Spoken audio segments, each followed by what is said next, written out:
আমি আমার ইউটিউব চ্যানেলের কমেন্ট্রি ট্যাবে একটি পোস্ট দিয়েছিলাম দুইটি ছবি দিয়ে, যেটি একই ডিভাইস দিয়ে তোলা। 80 জনের মতো লোক ভোট দিয়েছেন এবং 79% লোক ভোট দিয়েছেন পিকচার 1 কে, মানে যেটা ডিফল্ট ক্যামেরাতে তোলা, আর জি ক্যামে ভোট পড়ছে 21%। তাহলে ধরতে গেলে 80-20 রেশিওতে ভোট পড়ছে। সেই সেটটা বুঝতে পারতেছেন কোনটা? এইটা এই Realme C67। এটা বাংলাদেশ অফিসিয়ালি লঞ্চ হয়েছে 8/128GB ভেরিয়েন্ট। যেটা এটাতে কি কি অফার করছে আপনারা মোটামুটি সবাই জানেন। রিভিউ বলবো না, যেসব সমস্যাগুলো ফেস করেছি সেগুলো আপনার সাথে আলোচনা করবো। এবং খুব বেশি টাইম ধরে আমি ইউজ করতেছি তাও না, সেটা আমি 3-4 দিন ধরে ইউজ করতেছি। তো সেই ভিত্তিতে একটা আপনাদের ভালো ধারণা দিয়ে দিব যে এটার মধ্যে কি কি আছে, কি কি হয়েছে এবং প্রাইস কিরকম, পারফরমেন্স কিরকম। আচ্ছা যাই হোক, মূল কথায় আসি। Realme C67 এটা লঞ্চ হয়েছে রিসেন্টলি, আর এর প্রাইসটা ধরা হয়েছে 8/128GB। একটা ভ্যারিয়েন্ট পাওয়া যায়, সেটা আপনার 23,000 টাকার মতো। তো 23,000 টাকায় এটার মধ্যে কি কি পাচ্ছেন? এটার মধ্যে প্রসেসর দেওয়া আছে স্ন্যাপড্রাগনের 685, এটি 4G প্রসেসর। এটার 5G ভ্যারিয়েন্টও আছে। আমি জানি না এই সময় এসে কেন 4G ফোন লঞ্চ করতেছে, তা আবার এরকম প্রসেসর দিয়ে। অ্যামোলেড ডিসপ্লে নাই, 90 Hz রিফ্রেশ রেট দিয়েছে, IPS প্যানেল কোয়ালিটি খারাপ না, এটা ডিসপ্লে সেকশনে বলবো। পারফরমেন্স সেকশনে অনেক ফ্লো আছে, এগুলাও বলবো। ক্যামেরা দিচ্ছে 108 মেগাপিক্সেলের এবং কোনো আলট্রা ওয়াইড শুটার দেয় নাই, ডেপথ সেন্সর দিয়ে রাখছে একটা, আর ফ্রন্টে 8 মেগাপিক্সেলের একটি সেলফি শুটার। এটার মধ্যে IP রেটিং দেওয়া আছে IP54, মানে স্প্ল্যাশ এবং ডাস্ট রেজিস্ট্যান্ট। টুকটাক পানির ছিটে ফোটা কোনো রকম সমস্যা হবে না। তো ক্লিয়ার কাট কথায় আসি, ডিজাইন ঠিক আছে, পাতলা আছে, সেটটা একদম হাতে নিয়ে কমফর্টেবল ফিল করবেন, খুব একটা ভারী লাগবে না। প্লাস্টিক বিল্ডের সেট, বক্স কন্টেন্ট হিসেবে মোটামুটি সবই পেয়ে যাবেন। তো এটা পোর্টস এন্ড বাটন সবই মোটামুটি আছে। স্পিকার আছে, মেন স্পিকার নিচেই পাবেন, টাইপ সি পোর্ট পাবেন, main microphone, 3.5mm headphone jack. Right সাইডে পেয়ে যাবেন সাইড মাউন্টেড ফিঙ্গারপ্রিন্টের আনলকিং স্পিড ভালো আছে এবং ফাস্ট অ্যাকুরেট আছে এবং ভলিউম রকার। আর লেফট সাইডে উপরে সিম কার্ড ট্রে আছে। সিম কার্ড ট্রেতে আপনারা দুইটা সিম একসাথে ইউজ করতে পারবেন এবং ডেডিকেটেড মেমরি কার্ড স্লট দেওয়া আছে। রিয়েলমি বলতেছে এখানে 2TB পর্যন্ত সাপোর্ট করে। আর উপরে একটা স্পিকার গ্রিল দেওয়া আছে। এখানে secondary noise cancellation mic missing, এই প্রাইসে মিসিং। আর যে স্পিকার আউটপুট স্টুডিও বলতে পারতেছি না, কারণ এখানে 70-30 রেশিওতে সাউন্ড পাবেন। আপনারা 80 থেকে 85% ভলিউমে মানে এনজয় করতে পারবেন মিউজিক, এবং সাউন্ড কোয়ালিটি কিছুটা এরকম।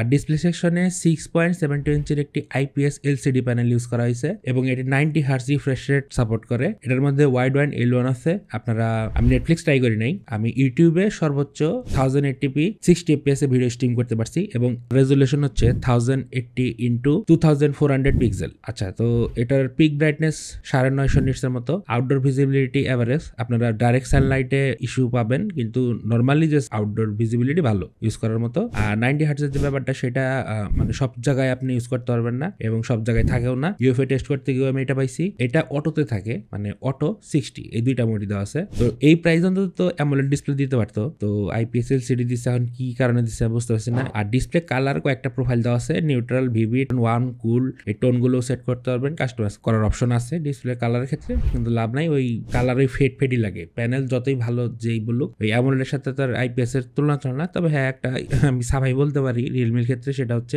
গ্রিন লাইন ইস্যু হবে না। এটা আপনারা জানেন যে LCD প্যানেলে কি আর গ্রিন লাইন ইস্যু, তো এটা আর বললাম না। ক্যামেরা সেকশনে ব্যাকে দুইটা ক্যামেরা দেওয়া হয়েছে, 108 মেগাপিক্সেলের মেইন সেন্সর এবং 2 মেগাপিক্সেলের একটা ডেপথ সেন্সর দিছে। যাই হোক, ঠিক আছে। সামনে দিচ্ছে 8 মেগাপিক্সেলের একটি সেলফি শুটার, এই প্রাইসে বেমানান। তো 108 মেগাপিক্সেলের যে আউটপুট, সেটা ভালো ছিল, বেশ বড় বড় ছবি তুলতে পারে, র ফুটেজও তুলতে পারবেন এটা দিয়ে। ম্যানুয়াল মোডে র তুলতে পারবেন এবং ম্যানুয়াল অনেক অপশন আছে, অনেক কিছু অ্যাড করা হয়েছে এবং স্ট্রিট মোড অ্যাড করা হয়েছে। এটার মধ্যে আবার ফোকাল লেন্থ দেওয়া আছে 3টা, যেমন 24mm, 72mm এবং 120mm। এটা আপনার মেইন যে ক্যামেরাটা, সেটা 3টা ভাগে জুম করে, যেমন 1x, 3x, 5x। তো 1 থেকে 3x লসলেস জুম। 1x আপনার যে ছবিটা পাবেন সেটার কোয়ালিটি ভালো, ঠিক আছে, কোনো সমস্যা নেই। 3xও ঠিক আছে, সেটা কিছু কিছু ক্ষেত্রে। 5x একদমই মানে ইউজলেস, ছবি অনেক কোয়ালিটি ডিক্রিজ করে এবং ছবির মধ্যে কিছু থাকে না অবশিষ্ট। তো 5x ইউজ করার কোনো প্রয়োজন মনে করি না, স্যাম্পল দেখে বুঝতেছেন। স্ট্রিট মোডে আমি মনে করছিলাম যে এই লেন্সগুলো দিয়ে মুভিং অবজেক্টগুলোকে স্টিল ভাবে ক্যাপচার করা যায়, অথবা একটা এই হেলো এফেক্ট আসে ওই টাইপের হবে, কিন্তু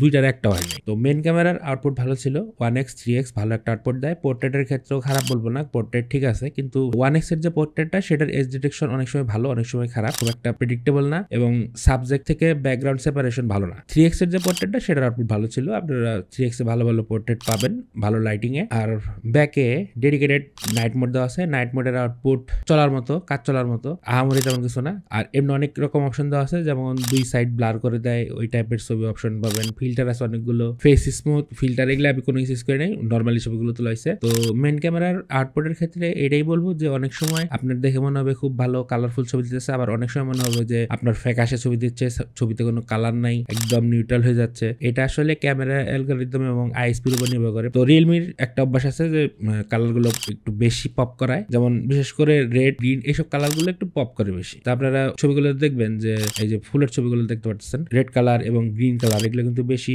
ভাইব্রেন্ট লাগতেছে। ব্যাকে আপনারা সর্বোচ্চ 1080p 30fps এ ভিডিও করতে পারবেন। স্টেবিলাইজেশন আছে, স্টেবিলাইজেশন অন করলে এটা ইআইএস মানে সফটওয়্যার বেস, তো সেখানে কিছুটা ক্রপ হয়। আর আপনারা ভিডিওর সময় এক্সপোজার লক করে না নেন তাহলে একটু মুভমেন্টেই আপনার কালার, এক্সপোজার এবং ব্যাকগ্রাউন্ডের যে কালার সেগুলো কিন্তু উল্টাপাল্টা হয়ে যায়। তো লক করে নেবেন, তাতে ভালো একটা আউটপুট পাবেন। এই প্রাইসে 1080p 30fps video main camera থেকে, এটা ফ্রন্ট ক্যামেরায় ঠিক আছিল, কিন্তু মেন ক্যামেরা 108 মেগাপিক্সেল দিছে, কিন্তু ভিডিও সাপোর্ট দিছে 1080p 30fps।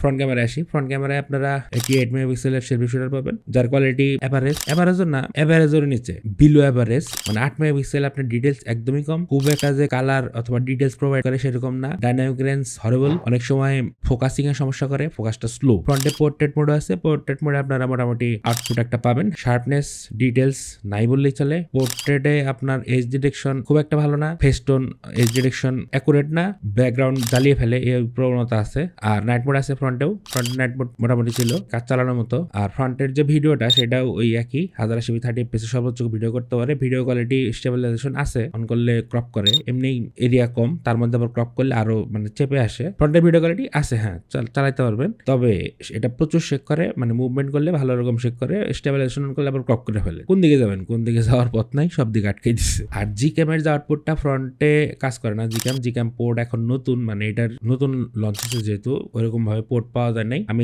কয়েকটা পোর্ট ট্রাই করছি, একটা পোর্ট একটু স্টেবল পাইছি, সেটা দিয়ে যে আউটপুট গুলো পাইছেন এটা সব ব্যাক ক্যামেরার, ফ্রন্টে এটা ক্র্যাশ করে এবং ব্যাক ক্যামেরা অনেক সময় ক্র্যাশ করে। তো হ্যাঁ, সামনে ভালো পিকচার পাওয়ার সম্ভাবনা আছে। আর টুকটাক যে সমস্যাগুলো বললাম ক্যামেরার ক্ষেত্রে, যেমন focus, background separation, age detection, এগুলো সফটওয়্যার আপডেটের মাধ্যমে ঠিক করা যায়।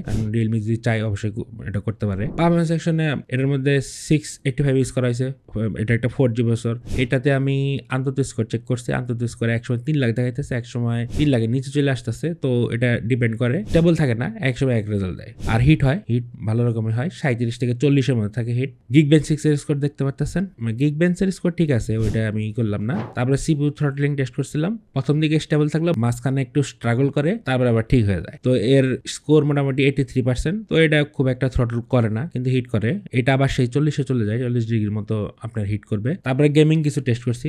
গেমিং টেস্টের আগে একটা কথা বলে দিই, এটার যে স্টোরেজটা সেটা হচ্ছে, এটার র্যামটা হচ্ছে LPDDR4X, এবং স্টোরেজটা নিয়ে আমার একটু কনফিউশন আছে। এটার মধ্যে 2.2 সফটওয়্যারে দেখাইতেছে, কিন্তু অরিজিনালি 2.2 UFS 2.2 যেটা, সেটার স্পিড আপনারা দেখতে পাচ্ছেন। আমি কয়েকদিন আগে রিসেন্টলি স্যামসাং এর যে রিভিউটা করলাম, স্যামসাং A34, সেটার সাথে এটার রিড রাইট স্পিড চেক করছি, তাতে অর্ধেকের মতো গ্যাপ। তো আমার মনে হয় এটা UFS 2.2 না, এবং 2.2 হইলেও এটার অপটিমাইজেশন ভালো না, কারণ অর্ধেক গ্যাপ এটা কেমনে সম্ভব। যাই হোক, গেমিং সেকশনে ফার্স্টে ট্রাই করছি পাবজি আমি স্মুথ এবং হাই সর্বোচ্চ খেলতে পারছি, তার উপরে কোনো অপশন পাই নাই। স্মুথ এবং হাই গ্রাফিক্স সেটিং খেলতে গিয়ে আমি ফ্রেম ড্রপ, অ্যাকশন মুভমেন্টে ফ্রিজ হওয়া, এই অপশনগুলো পাইছি, এগুলো হয়। এবং হিট খুব একটা যে হয় তা না, ওই 37 থেকে 38 এর মধ্যেই থাকে। তারপরে তাই করছি সিওডির রেজাল্ট মোটামুটি ভালো ছিল। সিওডি আমি ডিফল্ট মিডিয়াম গ্রাফিক্সে খেলছি, সিওডিতে আউটপুট ভালো পাইছি, ওইরকম জিটাইনেস ফ্রেম ড্রপ পাই নাই। তারপরে ট্রাই করছি ফ্রি ফায়ার শ্যাডো অন করে ট্রাই করছি, তো ফ্রি ফায়ার ভালো ছিল, ফ্রি ফায়ারের কোনো ইস্যু পাইনি। তো হ্যাঁ, গেম প্লেয়েবল ছিল,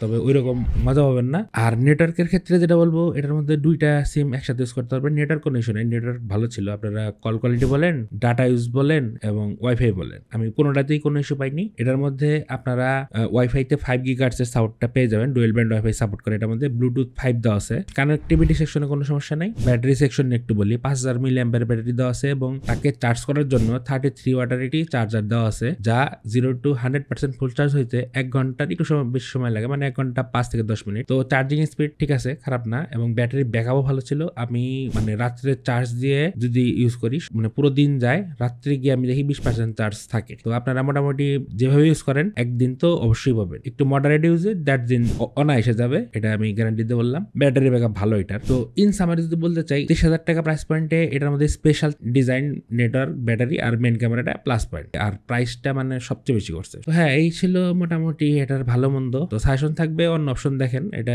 খুব একটা ভালো যে অপশন তা না, এর চেয়ে কম দামে আর ভালো ভালো অপশন বাজারে আছে, আমি নাম বললাম না, আপনারা জানেন অলরেডি। তো আজকে পর্যন্তই, দেখা হচ্ছে নেক্সট ভিডিওতে। আল্লাহ হাফেজ।